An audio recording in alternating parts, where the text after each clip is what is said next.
All right. Hey, everybody. Welcome to the webinar, and thank you for joining us. A lot of you are here a little bit early.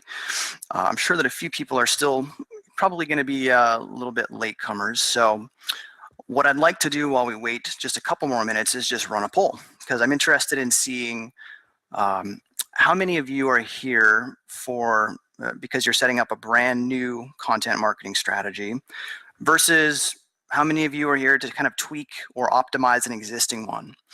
So I'm going to run a poll here, and let's see, I'm launching that now. Okay, so I've got the poll launched.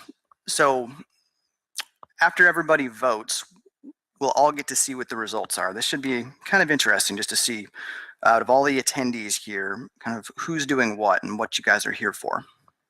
All right, looks like some people are still selecting an option. I'm still seeing the responses come in here, so I'll just give it a few more seconds. All right, I'm gonna go ahead and close it. Looks like nobody is responding to it still. So let me know if you guys can see the results of that poll. This is the first time I've conducted one of these polls, so I'm not sure if you can see it. Let me know in the chat if you're able to see it. Okay, I see some of you saying that you can see it. Great. So interestingly, 68% of the attendees are here to set up a content marketing strategy for the very first time. So that's interesting. And 32% of you are here to optimize an existing one. All right, well, I hope that regardless of the reason that you're here, that we can give you some help today in whatever it is that you need. Some of you may or may not know, but this is actually AudienceBloom's first webinar that we've ever conducted. So I'm hoping for a streamlined experience, but as all of you know, with new tech, some things sometimes go wrong. But in any case, let's go ahead and get started. I guess before we kind of dive into the content here, you'll notice that if you want to participate on Twitter, you can use hashtag #ABWebinar to kind of chat with other members, or you can of course just use the chat room that many of you are already using. That's fine too.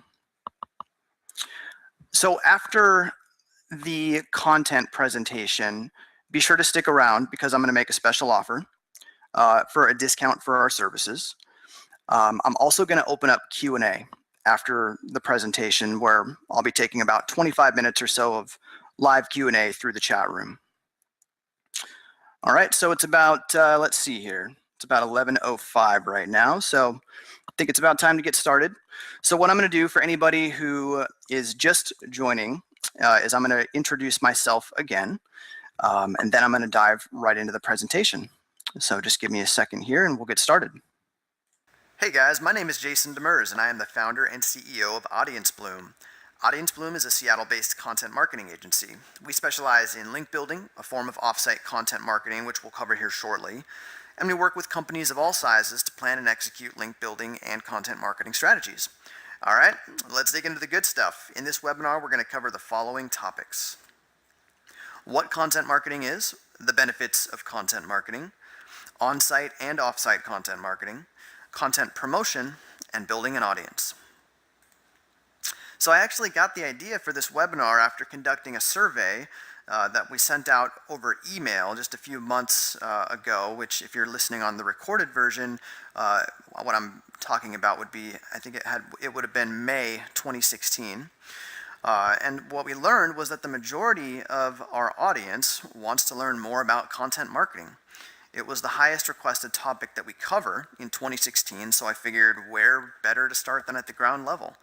So this webinar is Content Marketing 101, and the first thing that I want to do is talk about the concept of content marketing, because it might be a little bit different than what you're used to or what you thought content marketing was.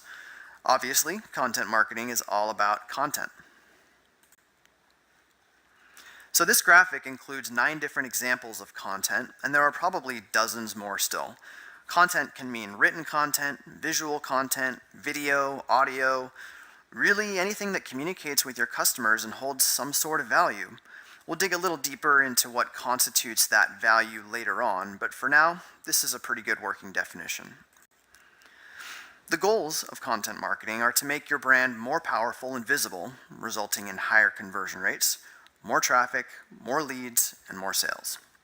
In essence, we're really just talking about higher traffic and conversion rates, which are the two elements of the online revenue formula. But there are a few misconceptions that lead people astray when it comes to content marketing. The first is that there's a formula to content marketing that works for everyone. Some people have been pitched the idea as a fad or a kind of gimmick where some agency or expert has told them content marketing is a guaranteed path to success for any business. There are a lot of objective benefits that almost any company can take advantage of, but this line of thinking implies that content is a straightforward plug-and-play type concept, and it's not. It demands a lot of hard work and adjustment over time, and because every company is different, there really is no set formula that works 100% of the time. There are some major considerations and useful strategies that any business can implement, but there really is a trial and error component to a lot of this. Another major misconception is that content marketing is a standalone or isolated strategy. And again, this isn't really the case. Technically, you could stand to benefit with just a blog or just a white paper series, but the true power of content marketing is better unlocked when it's made an integral component of a much wider web of interrelated strategies. For example, content marketing can work closely in conjunction with an SEO strategy. If you know how to optimize content for search engines, you'll end up ranking higher for more keywords and appearing in search results for more keywords overall, which in turn will increase the visibility of your content. Knowing the ins and outs of social media marketing gives your content more reach, increasing its value even further. Email marketing, even paid advertising, there are a lot of options here to expand the reach of your content. So with that in mind, let's take a look at some of the benefits that content marketing has to offer the average business. The benefits of content marketing are more than just giving your customers more value, and it can actually improve your business in several different areas. Obviously, the bottom line here is getting more money and more customers, but there are both indirect and direct paths to those goals. So the first distinct benefit of content marketing is going to be brand visibility. Brand visibility is about how much exposure your brand is getting. Just having your name in front of more people and top of mind to a wider portion of your target demographics is valuable. It means people will be more likely to buy from you when it comes time to make a decision, and may even help you get some word of mouth attention. You'll get this by publishing more content in more places and getting it shared in bigger and better circles. Brand reputation is similar but distinct from brand visibility. Rather than a sheer volume of attention your brand is getting, reputation is more about what people think of you. So with good informative content, people are going to see you as more authoritative in your industry. You have this kind of subtle way of bragging through content. Look at how much of an authority we are on this subject. Look at how much we love our customers. And since it's indirect, not an advertisement, people trust it more. Publishing more content for your website makes your website bigger with more indexed pages in search engines. And as long as you keep your readers interested, more is better. It means the average user is going to spend more time hopping between your pages, learning more about your brand, and you'll have more opportunities to eventually nail down a conversion. Speaking of which, conversions are where you're going to make your money. So obviously, the more you get, the better you are. You might have a landing page or a contact page or product pages doing a lot of work for you here, but don't underestimate the power of a good call to action in a well-written blog article, YouTube video, or podcast radio show. Do this consistently and your conversions are going to go way up. But content marketing doesn't just give you more opportunities for conversions, it actually increases the rate at which visitors convert because it strengthens the credibility, authority, and trustworthiness of your brand as a whole. So there are a couple of search effects that also come with good content marketing. First, as you're publishing more content, you'll have more pages on your site, which is going to make your site more relevant for more search queries. I like to think of every new published page as kind of like dropping another hook in the water. The more you have, the more opportunities for bites you have from search engines. But if the page is the hook, then the bait is like the quality of the content itself. And without good bait, you won't catch any keepers. So don't try to publish content with the mindset of only getting as many hooks in the water as you can.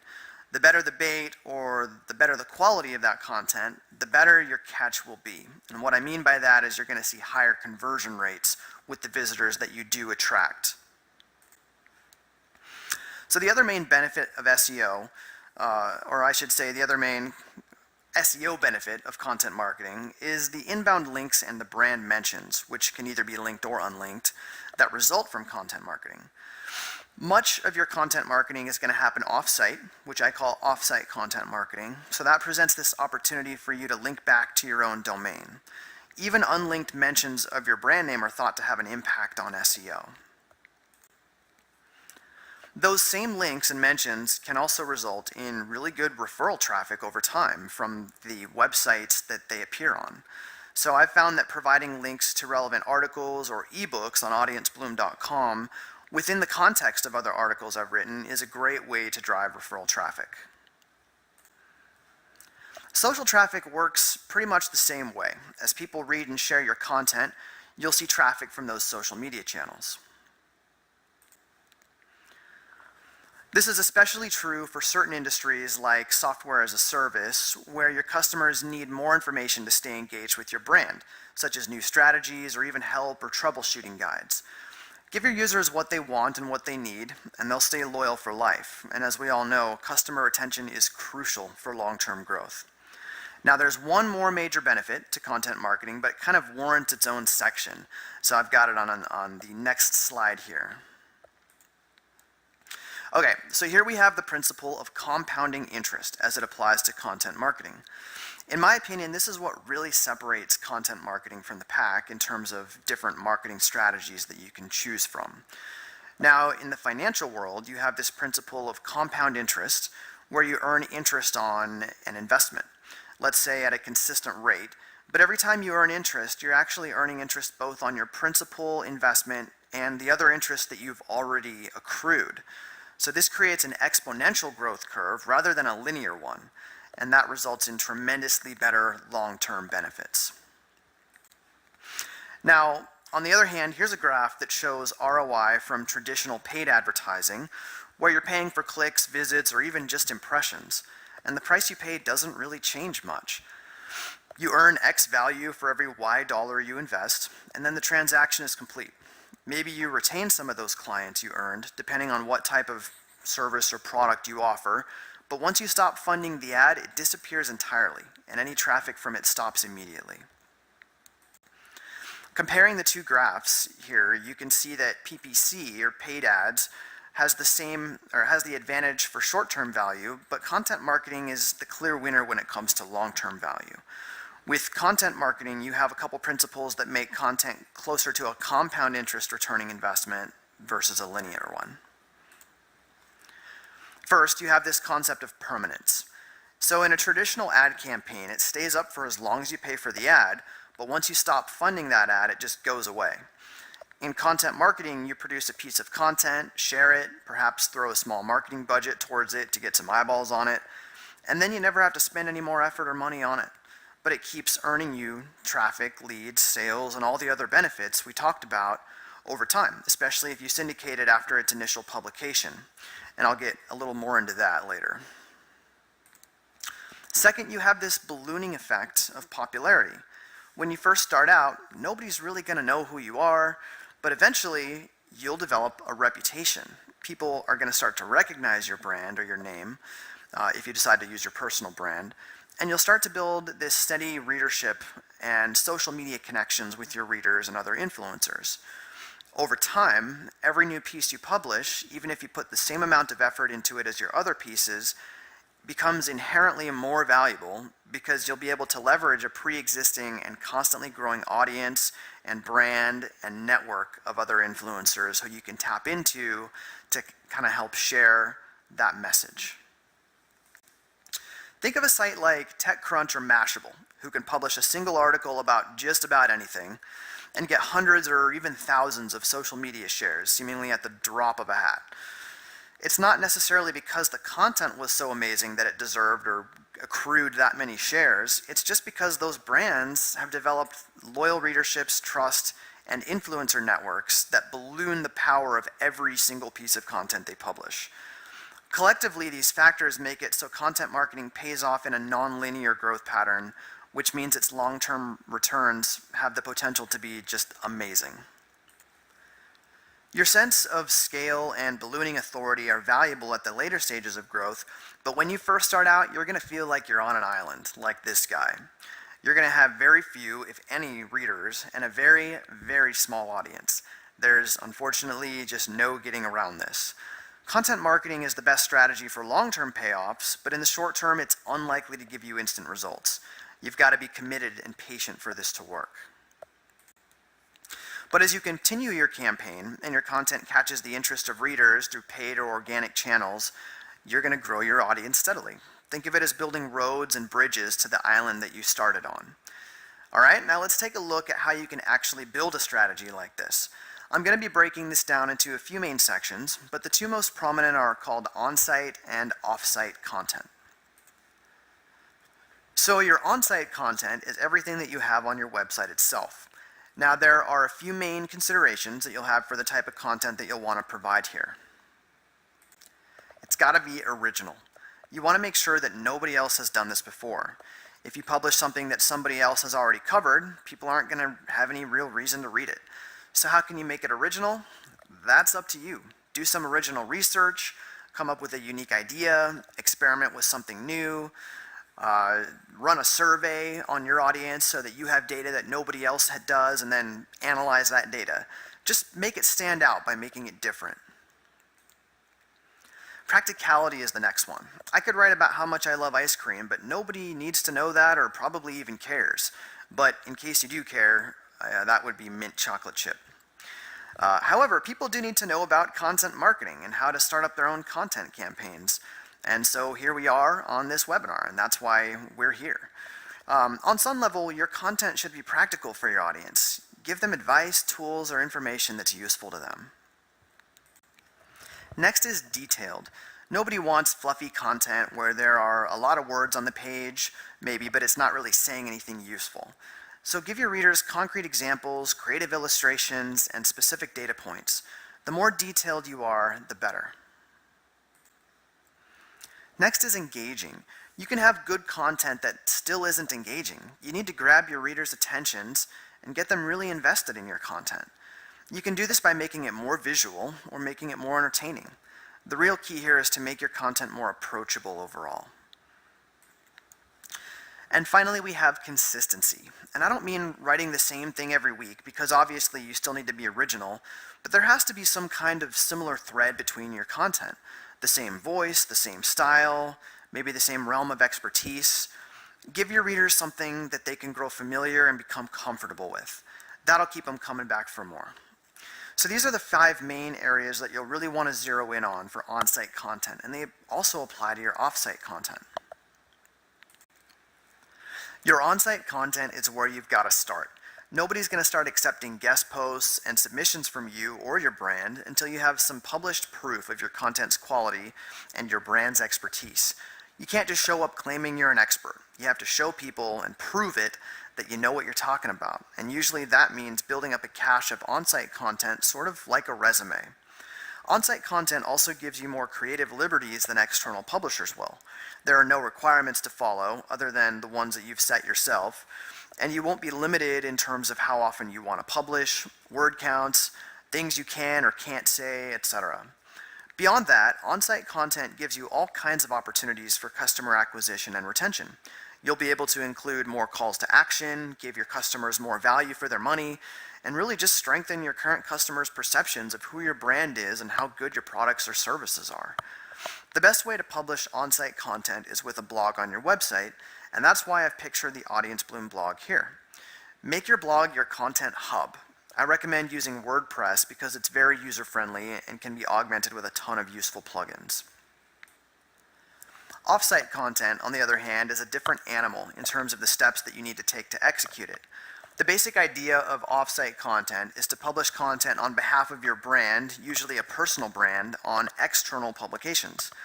These publishers should be related to your industry or somehow reach your target audience. It's a long, slow, methodical process to guest post on some publications, but there are a ton of benefits in doing so. So what you see here is my author profile and archive at inc.com, which is one of the places that I contribute occasional columns. The visibility that you can get for your personal brand and your company brand when you're represented on national publications like this is well worth the effort. Offsite content is where you'll get the real brand visibility and reputation boosts. Getting your brand's content featured on publications that your target audience reads within your industry is going to improve your brand awareness, trust, credibility, conversion rates, and all the other benefits that we covered previously as well. Offsite content is also a perfect opportunity to build links that point back to your website. And as many of you know, links are one of the primary factors in the ranking algorithm with Google. So the more and the better links that you have from external publishers to your website, the better your website is going to rank in search engines. So links pass trust and authority to your site, and that's what makes your site rank higher for relevant queries. Now, obviously, there are a few challenges to offsite content that onsite content just doesn't have. You can write great content, sure, but meeting the quality, tone, formatting, and other requirements of external publishers can be a headache. But if you keep at it consistently, and if you build your reputation as a great content producer, you'll easily be able to overcome those challenges. Okay, so we've talked about on-site and off-site content, and I've mentioned that one of the most important factors for content of any type is visibility. Your job, with any content you produce, should be to maximize its readership in whatever way you can. Over time, that's going to mean building up an audience of loyal followers or readers so that every new follower you earn is another new reader for every piece of content you publish and syndicate thereafter. So there are a couple ways to doing this successfully. First, post regularly, respond, engage, and incorporate feedback. Let's dig into each of these briefly. Posting regularly. So people aren't going to follow your brand or subscribe to your page unless you're posting new content on a regular basis. That's just the way it is. That's part of developing your brand. Respond. All right, remember the social in social media. If you want people to stick around, you need to show them that you're listening as well as talking. When someone reaches out to you or mentions your post or asks you a question, respond quickly and be personal about it. Show that you really are a person behind the brand. This is going to help humanize your brand. It's going to help develop bonds that you need to grow your brand. Engage. If you want new readers, you need to find them and get in front of them. That means being a part of more external conversations and quite possibly reaching out to new individuals you think might be interested in your material, at least at first. And finally, incorporate feedback. Your users aren't going to like everything you post, but you need to use their feedback to constantly make yours better. This is going to make your content better, which is awesome, but more importantly, it shows that you value your audience and their feedback. And this is going to, again, help strengthen your trust, credibility, and your brand. For now, I want to address this idea of getting started from scratch, which I'll admit definitely isn't easy. When you're starting a new campaign, you'll have no followers, no external publications, no blog, and you're looking at a heavy investment before you start seeing any meaningful results. So where and how do you actually get started? Well, I recommend starting with your on-site blog. Let's say you reach out to a new publisher to get some of your material featured. Where do you think they're going to look first to see if you're the real deal? Probably your company blog. Let's say you reach out to an influencer in your industry on Twitter. After they check out your tweets, where are they going to look next? Probably your blog. So as soon as possible, fill that blog up with the best content that you can muster. Think of it as a kind of resume that you'll use to get your foot in the door for all the off-site content marketing that you're going to do. From there, start with relationships that you might already have, even if they're not that strong or relevant. For example, you might have a connection on LinkedIn with an editor who works for the trade magazine you wish you could get featured in. Work your network to get an introduction or introduce yourself through LinkedIn or email. Start small and work your way up to bigger and better publishers and connections. It takes time and persistence, so don't expect it to all come at once, and don't give up when your outreach goes unanswered, because that's going to happen way more often than the other way around. I recommend using Boomerang for Gmail to remind you when someone hasn't replied to your email after a few days so that you can reach back out to check in with that person. Be persistent and don't give up until you get an answer, whether it's yes or no. I've found that being persistent has really improved my luck with getting ins to various editors or influencers or publications, and I've never had anybody express any annoyance at my persistence. I've only had people tell me that they admire my professional persistence. So just be sure you don't do it in an annoying way, and do it professionally and courteously and respectfully and politely, but be persistent and don't give up. In the same way, you can leverage the people you already know to give your social media profiles a leg to stand on. I'm talking about friends, family members, employees, really whoever you can get to follow your social media profiles in the beginning. But just remember that social media isn't a numbers game. You don't just want any followers, you want good followers with the potential to actually become customers. When you're first starting out though, people may judge you based solely on those numbers. So give yourself a starting platform here with some initial followers or likes. Also, when you publish and syndicate new material, have these people share it with their own friends and followers. It's the fastest way to start picking up some new connections. Don't ever be afraid to ask for followers and likes. There's one final but super important point that I want to make. Your readership isn't just a mass of people to broadcast your content to. They're independent thinkers with thoughts and feelings on your material, and you'd do well to listen to them. You have to nurture your relationship with your audience if you want your readers to stay loyal. That means giving them the best possible content you can and readily addressing their needs, concerns, and questions. There should also be a degree of escalation in all your relationships, not just with your audience. Your publishers, your influencers, your readers, all of it. If you want to keep your momentum moving forward, you have to steadily increase your overall investments. So it's one thing to talk about how to make a great content marketing strategy, but it's another to actually create one for yourself. So to help you do that, what I want to do is take a look at 3 brands that have content strategies that I really admire. So these are 3, I think, good examples of how to do content marketing the right way. So the first brand that we'll look at is Buffer. Buffer is a social media management app, and it's a useful one at that. It allows you to schedule, manage, and analyze posts throughout a variety of different social media platforms. Its target demographics are marketers and entrepreneurs who want to do better at social media marketing. So if you take a look at their blog, they've managed to captivate this audience perfectly. They've got titles and mediums that would appeal to just about anyone eager to perform better in the social sphere. If you take a look at any of their posts, you'll notice that they typically get a lot of comments, and they're really good about responding to those comments as well. That shows really good engagement and really good reach with the content that they do have. Another thing I really like about their content is that they're very transparent, and their posts often include primary data with analysis which they use to draw valuable and interesting insights for their audience. These posts include information like how many posts they've paid to promote, how many impressions they've received from paid ads, and a heck of a lot more. It's pretty interesting stuff. Now, if you take a look at their Twitter page, this no longer looks like their background. However, this is what it was for a long time. And what I like about it is how they've really humanized their brand with this background. And I've seen other brands do this as well.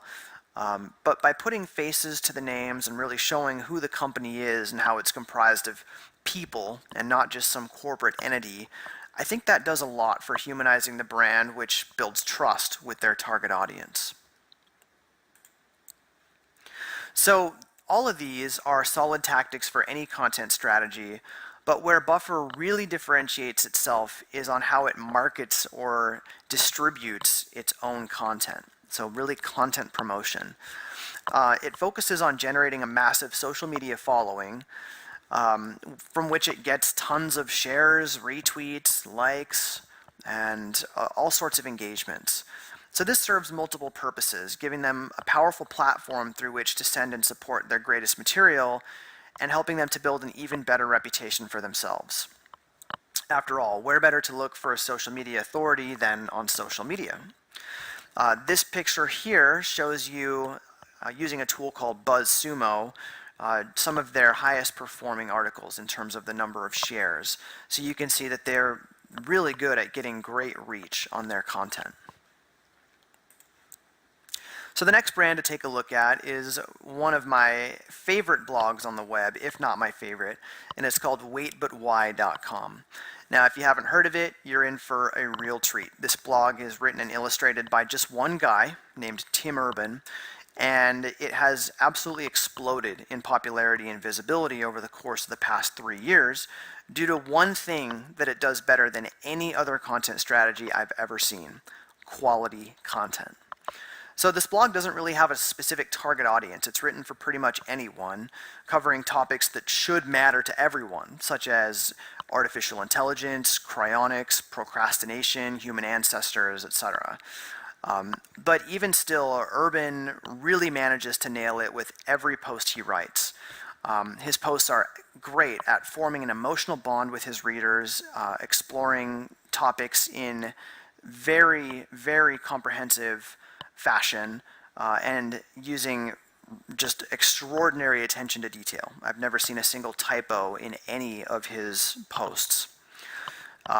Additionally, Wait But Why has built its newsletter to over 374,000 subscribers, which is phenomenal for a business that just launched in July of 2013, without a formal marketing budget or even a plan other than simply posting great content.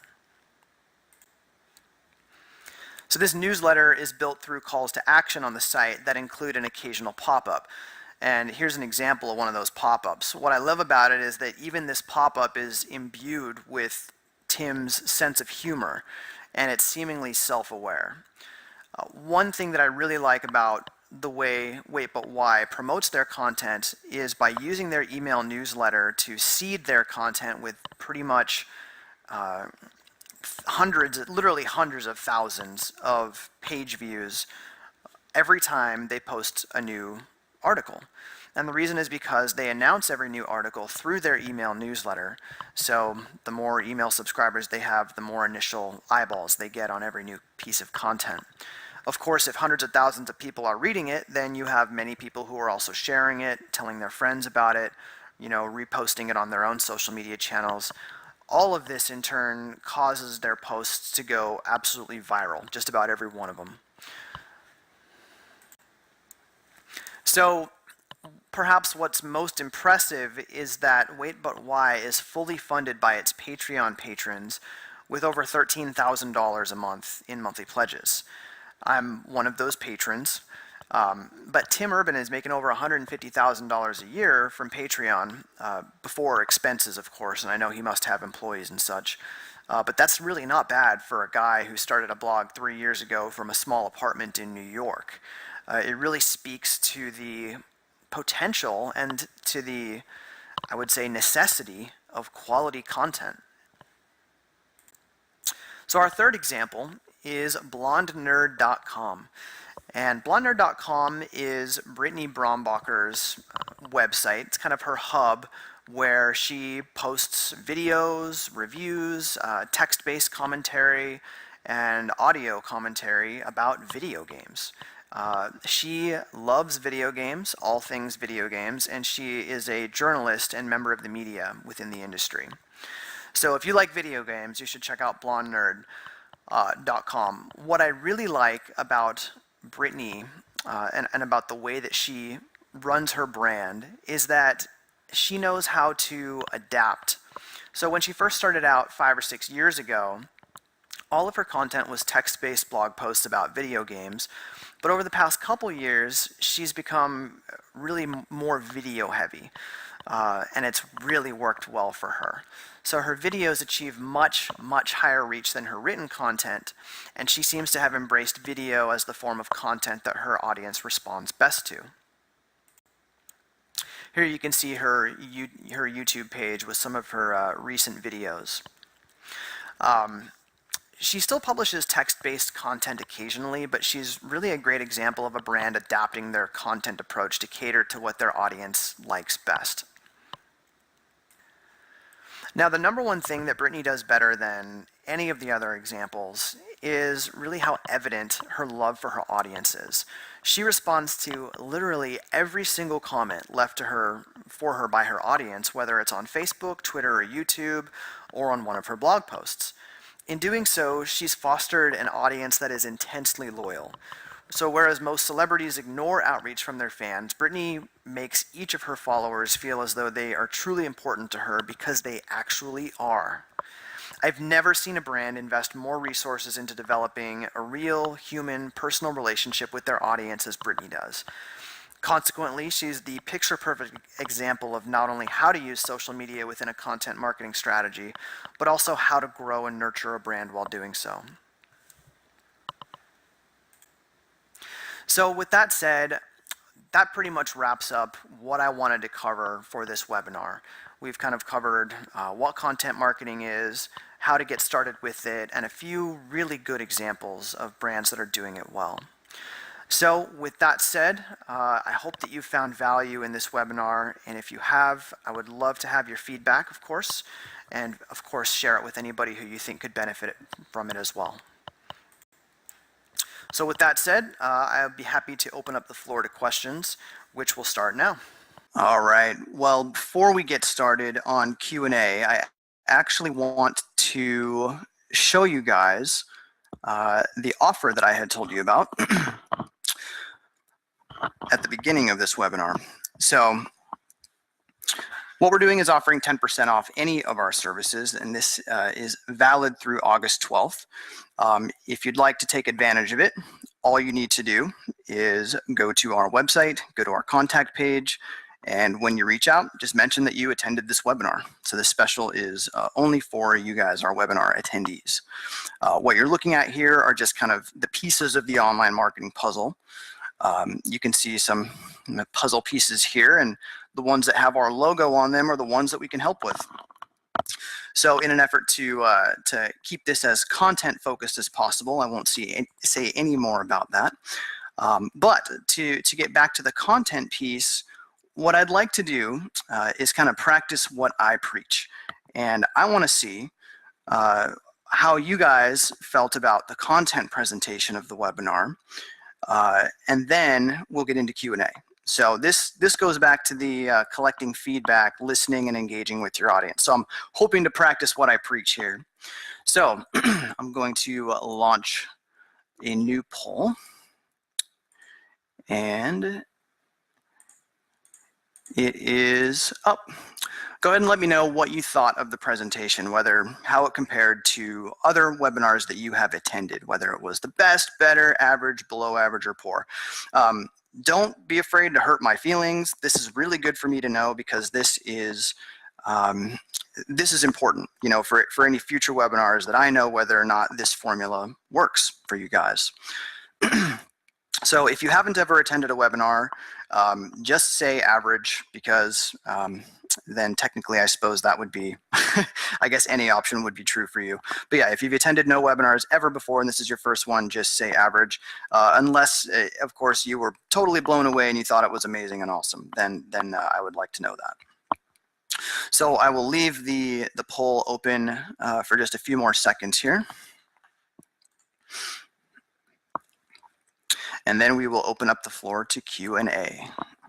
Actually, I'm going to leave it open and just let you guys know that if you liked this webinar or if you're wanting to kind of take the next step in your content marketing journey, take a look at our blog because just last night we published what is essentially part 2 of this 3-part content marketing series, and it's all about how to promote your content. So take a look. I'm having the ebook created based on the blog post, so that'll be up soon if you prefer PDFs. But if you want to read the kind of the blog version, take a look and of course comment on the post and let me know your feedback. I see and read and try to respond to all of the comments, and I do really appreciate them. So with that said, I'm going to go ahead and end the poll. I don't know if you guys are able to see, in fact, I don't think you guys are able to see the results from this poll because I needed to check a box before I sent it. But 11% of you said it was the best, so thank you very much. 56% of you said it was better than other ones you've been on. 30% said it was average, 3% said below average, and 0% of you said it was poor. So thank you for giving me no 0-star ratings, and I will definitely take the rest of your feedback to heart as as I prepare future webinars. So let's get into the Q&A. I'm going to go ahead and leave this page up in case you want to take advantage of the 10% off offer. But I'm now looking at the chat, and we'll be happy to take any questions that you have.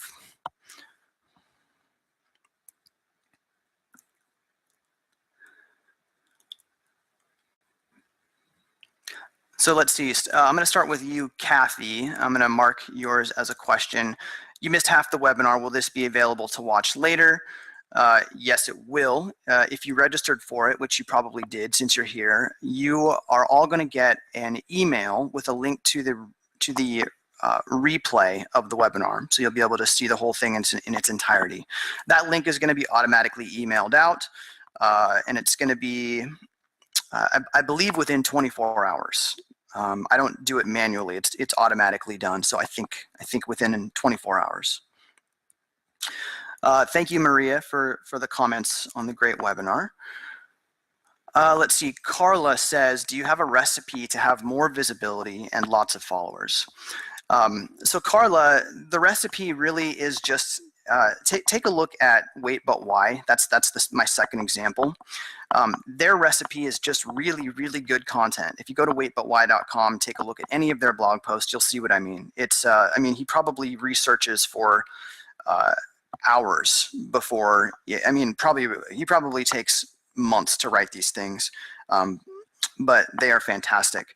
When it comes to getting more followers, there are a lot of tactics that you can use to do that, and I've written a lot about it. It's more than I can say in a single kind of answer here. But what I would recommend is that you go to the website, AudienceBloom.com, go to our resources section, and actually I'm going to put it in the chat here, AudienceBloom.com/resources, and what you'll find is that I have written a definitive guide to social media marketing, and within that guide I go into how to get lots of followers. Okay, so let's see, answered Carla. Ali Khan says, Jason, are there going to be any other webinars?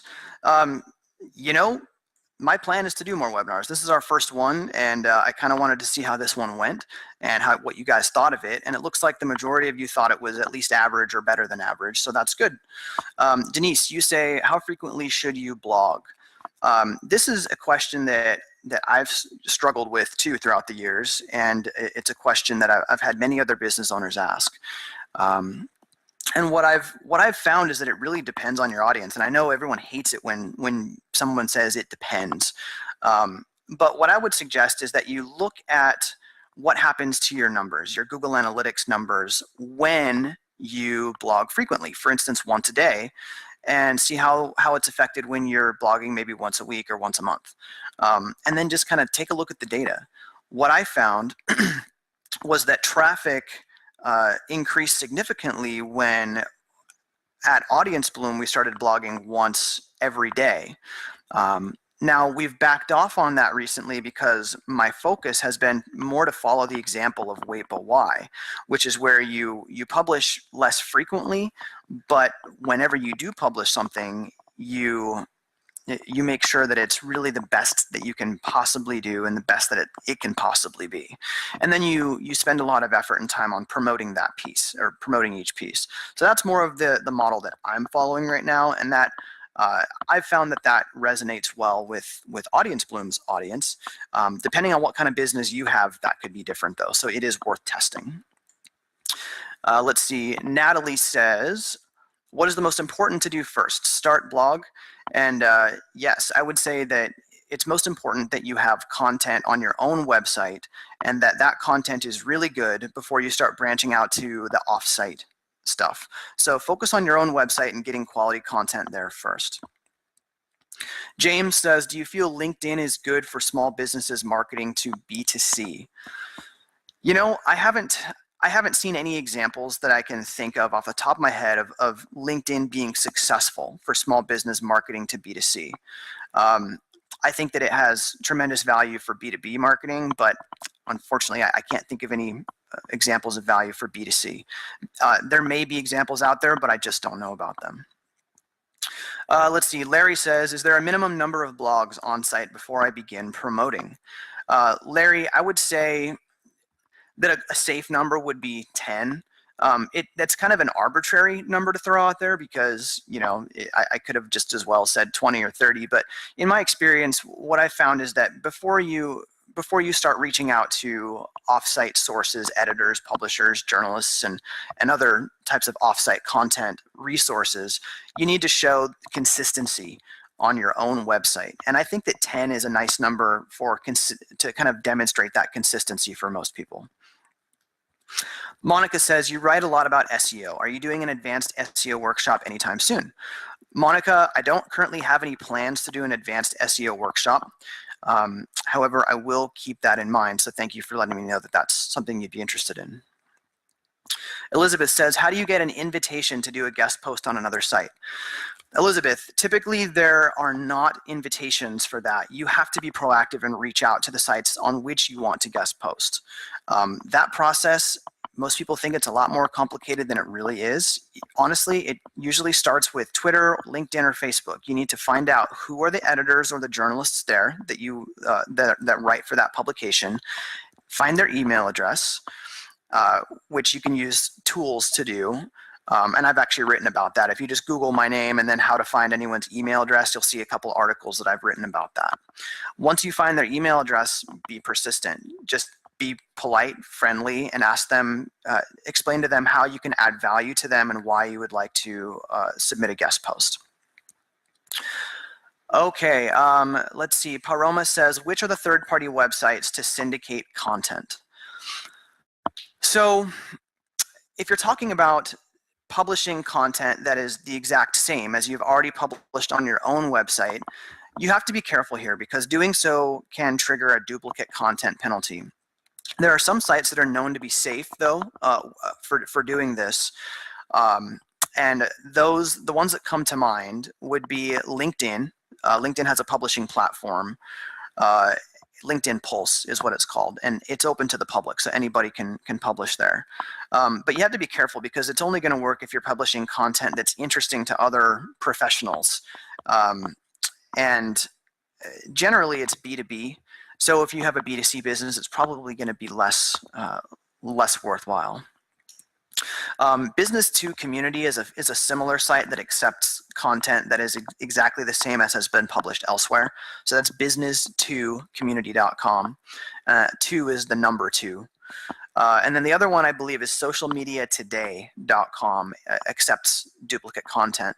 However, it has to be social media related. So it kind of restricts the the type of content that they will accept. Okay, let's see here. What other questions? Can you even help a small medical group whose patients' flow is more dependent on IPAs?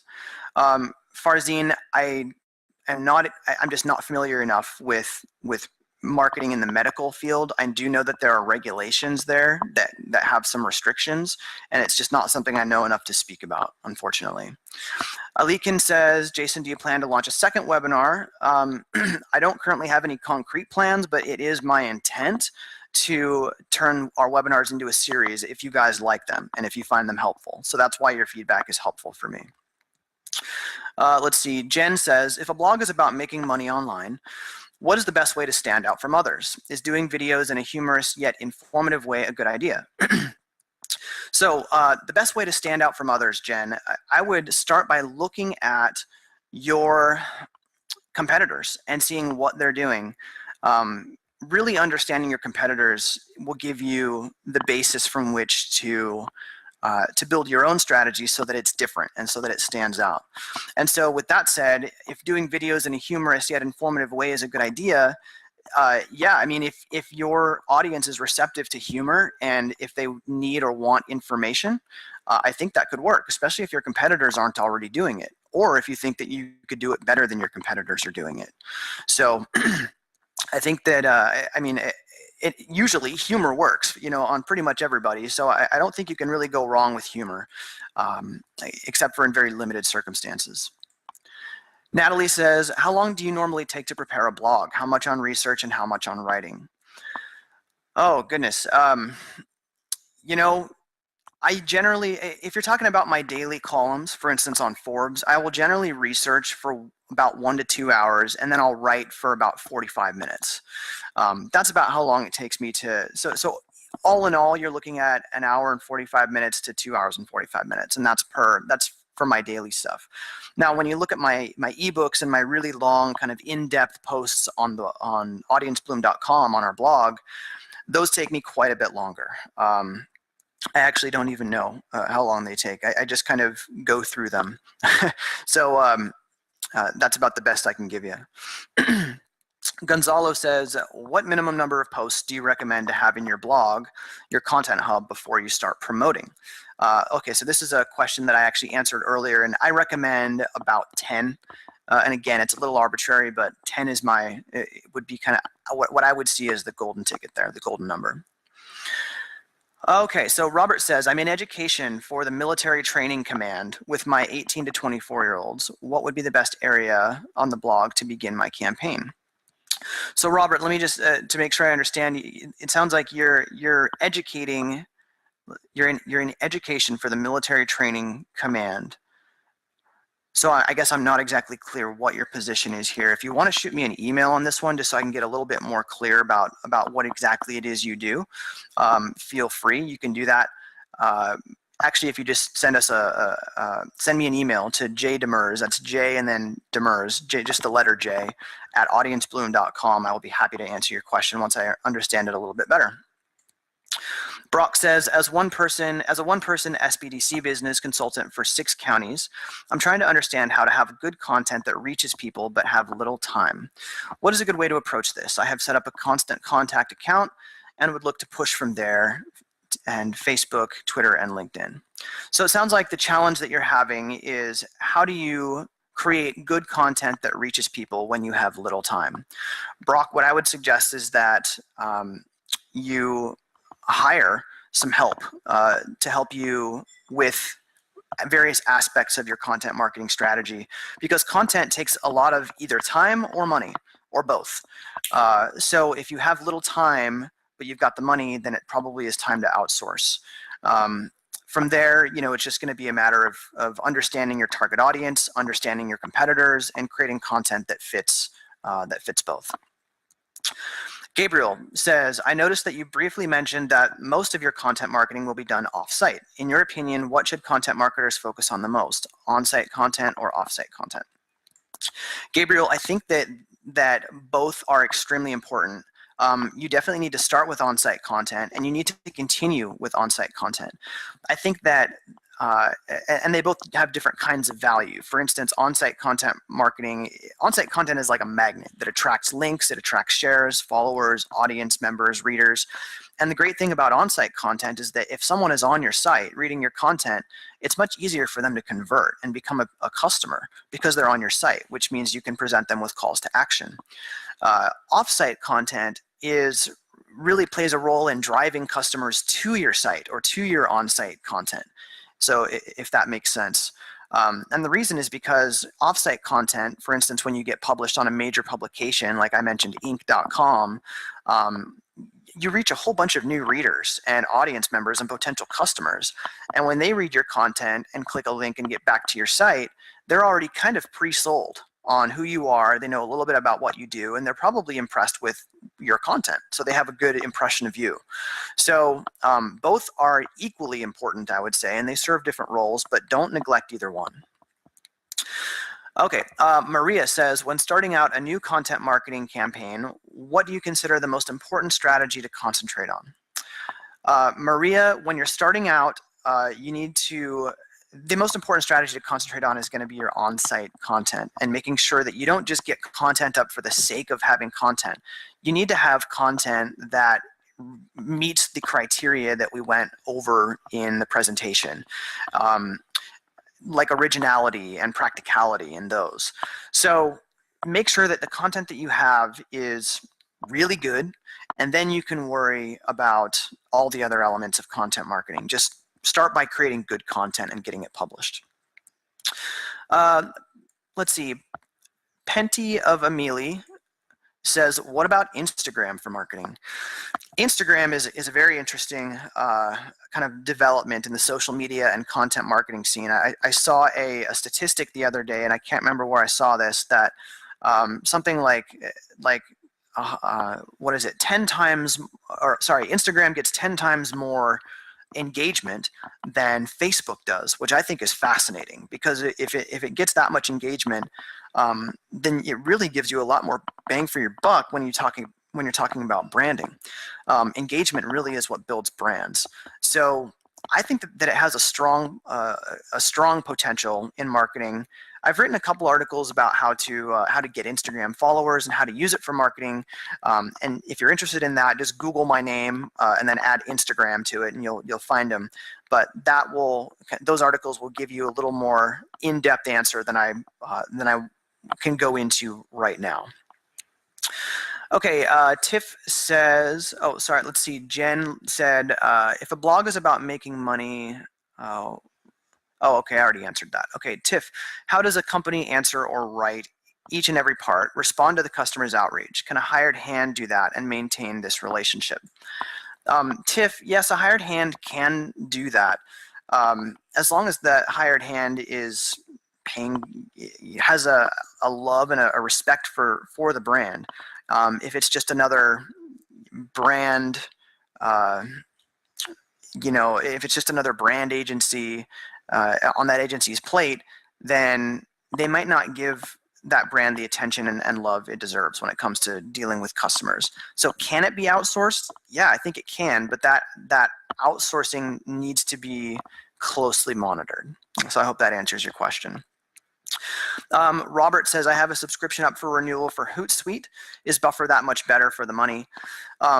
Robert, I would say go with what you prefer. I'm pretty sure they both have free trials. And, when it comes to Hootsuite, Buffer, Sprout Social, they're all great tools, and they all offer fairly similar suites in terms of functionality. So go ahead and try them out and see what you think. It depends on who you ask, and I don't want to play any favorites here when it comes to what tool you should use. Victoria asks, will there be a recording of the webinar? Yes, Victoria, there will. You will be automatically emailed the recording link. Gabriel says, is it better to write the guest post first or contact the organizations first?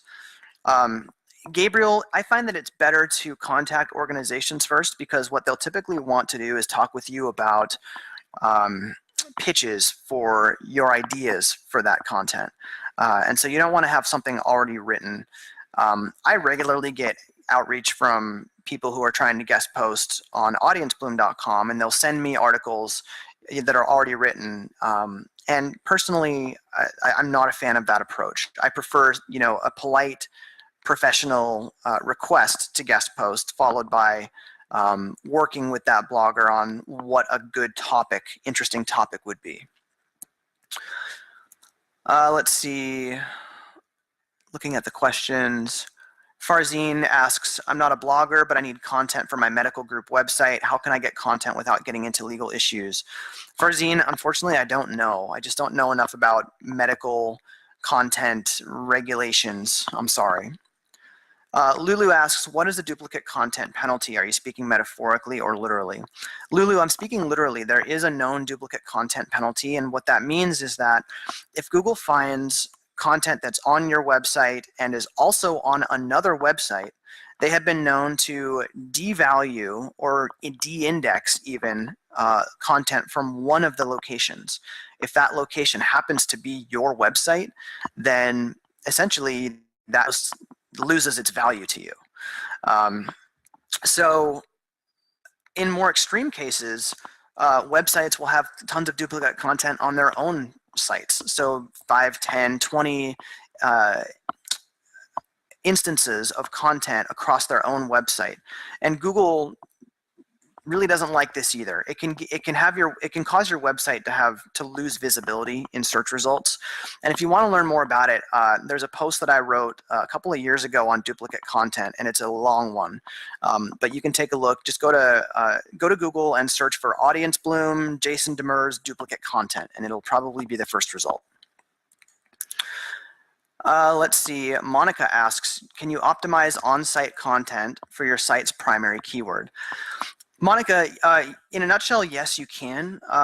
In the past, keywords and keyword optimization used to be a lot more important than it is now, and that's because of the way that Google's algorithm handles queries. It's semantically driven versus really literally driven. And so what I would recommend, and really all I recommend for you to pay attention to, is getting your keyword into the title of the content without making it look unnatural. That would be a big turnoff. And then ensuring that it's in the first paragraph and the last paragraph of your content. Other than that, it's really not important. And what's more important than keywords at every step is to just make sure that the content is good, high quality, doesn't look spammy or keywordy, and that it'll be shared by the people who read it. Those are the most important things. If you can accomplish all those things and get your keyword into the title and in the first and last paragraph, then go for it. I think that will give you a bit of a boost. Frank says, is there a specific strategy or method in writing content to your blog, such as providing links to promote products that you sell on your website? Let me just read this again. Is there a specific strategy or method in writing content to your blog, such as providing links to promote products that you sell on your website? Frank, I'm not sure I'm comprehending the question here. There's no specific strategy. Oh, okay. I think I understand now what you're asking. Okay, you're asking essentially about calls to action within content. Yes, calls to action are important. I typically include calls to action in my content. Generally near the end, I've found works well. But yes, if you want your readers, your viewers to take an action, it's best to ask for that action. Just be sure that it doesn't detract from the value of the content itself, and that it isn't obnoxious or irritating or distracting. Maria says, please consider a seminar series. And Maria, thank you. I certainly am considering it. She says, when starting out a new content marketing campaign, what do you consider the most important strategy? And Maria, I did answer that. That would be on-site content. Victor says, I'm about to launch a crowdfunding campaign. How long before launch should I begin to market my content? Victor, I'm glad you asked, because I have an upcoming ebook, which actually hasn't been announced until just now, but it is all about how to market your crowdfunded project. So I'm going to be covering that in very, very much depth here shortly. So look out for that ebook. Let's see. Jen, yes, the webinar is recorded and you will receive a link via email automatically. Let's see here. I'm just looking through more questions. Many of you are saying thank you for the webinar, and I appreciate you guys' feedback and your thanks, and I also thank you guys for attending. Just getting here caught up on chat to see if there are any other questions. Once I'm all done with questions, then we'll wrap it up. Let's see. Gabriel asks, how does Google determine which websites to devalue in terms of duplicate content, or do you have an idea? Gabriel, I would imagine that Google devalues websites that do it to a degree that seems to be manipulative. What I mean by that is that, well, it'd be easiest if I give you an example. Pretty much any time a major site like Mashable or TechCrunch publishes an article, there are hundreds or thousands of small, what are called scraper sites that also publish that article. And what they're attempting to do is just hijack the content that was produced by Mashable and use it on their own websites. This is really the origin of the duplicate content penalty, and it's why Google wants to penalize sites that do this too much. Essentially, Google thinks that if you're a scraper site who's just hijacking or plagiarizing everyone else's content, you don't deserve to have your site in search results. So, when you're taking things to that level, that's when you're really into trouble. Otherwise, don't be too concerned about it. I imagine it would take a lot of duplicate content to instigate that sort of penalty. Tori asks, do you have any articles or blogs about using Facebook for marketing? Tori, yes, I do. And some of them are within my definitive guide to social media marketing, which you can find on the resources section of the AudienceBloom website. That would be where I would suggest you go to find more info on Facebook and marketing. Gabriel says, should you use a company email address or something like a Gmail account when you're doing outreach? This is a good question. I tend to use my personal Gmail account, and the reason is because I want my offsite content to be a reflection on my personal brand, that is my name rather than my company. AudienceBloom does benefit from my offsite content under my own name, but I find that editors and journalists and publications tend to relate more and be more receptive to personal brands, and so that's why I opt to use a Gmail account rather than a company account. Let's see here. Xless says, perhaps I missed this, but which social media platform is the most prudent to use?